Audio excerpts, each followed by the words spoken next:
Praise the Lord. இன்றைய பலப்படுத்தும் வார்த்தை சங்கீதம் 115வது அதிகாரம் 15வது வசனம். சாம் சாப்டர் 115 verse 15.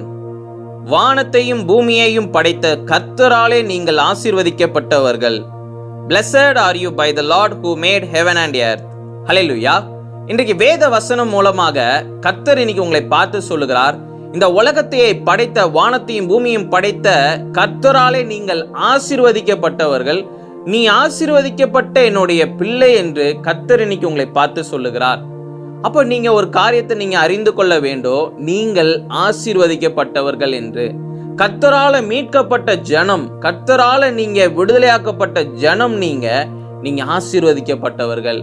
என்னுடைய வாழ்க்கையில இவ்வளவு குறைவுகள் இருக்குதே அப்படின்னு நினைத்து நீங்க கவலைப்பட அவசியமே இல்லை. காரணம், நீங்கள் ஆசீர்வதிக்கப்பட்டவர்கள்.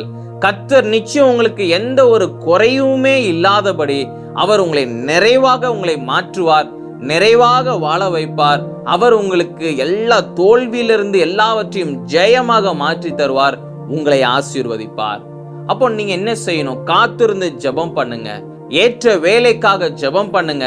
கர்த்தர் நிச்சயம் உங்களை ஆசீர்வதிப்பார். நீங்க ஆசீர்வதிக்கப்பட்ட பிள்ளைங்க, நிச்சயம் கர்த்தர் உங்களை ஆசீர்வதிப்பார். அதனால சோர்ந்து போகாதீங்க, விசுவாசத்தோட ஜெபம் பண்ணுங்க. கர்த்தருடைய பிள்ளைங்க நீங்க எப்பொழுதுமே ஆசீர்வதிக்கப்பட்டவர்கள் தான். நாம எல்லாரும் கண்களை மூடி ஜெபிக்கலாம். எங்களை நேசிக்கிற நல்ல தகப்பனே, ஏசப்பா, பிள்ளைங்க இந்த நாள்ல ஆண்டவரே அநேக காரியங்கள் ஆண்டவரே ஏசப்பா ஜெபங்கள் ஏறெடுக்கிறாங்க. ஆண்டவரே ஏசப்பா, நீங்க பிள்ளைங்களை ஆசீர்வதிங்க. ஆண்டவரே, உங்களுடைய பிள்ளைகளாக நீங்க ஏற்றுக்கொண்டு இருக்கிறீங்க, பிள்ளைங்களை ரட்சித்திருக்கீங்க, அதுக்காக நன்றி செலுத்துகிறேனப்பா. நீங்க பிள்ளைங்களை கொண்டு பயன்படுத்துங்க. இயேசுவின் மூலம் ஜெபிக்கிறேன் பிதாவே. ஆமேன், ஆமேன், ஆமேன். எதுவுமே என்னிடத்துல இல்லை அப்படின்னு சொல்லி நினைத்து நீங்க கவலைப்படாதீங்க. நீங்க கர்த்தராலே ஆசீர்வதிக்கப்பட்ட ஜனம். நிச்சயம் கர்த்தர் உங்க வாழ்க்கையில பெரிய காரியங்களை செய்வார். அநேக நன்மைகளினால் உங்களை திருப்தி அடைய செய்வார்.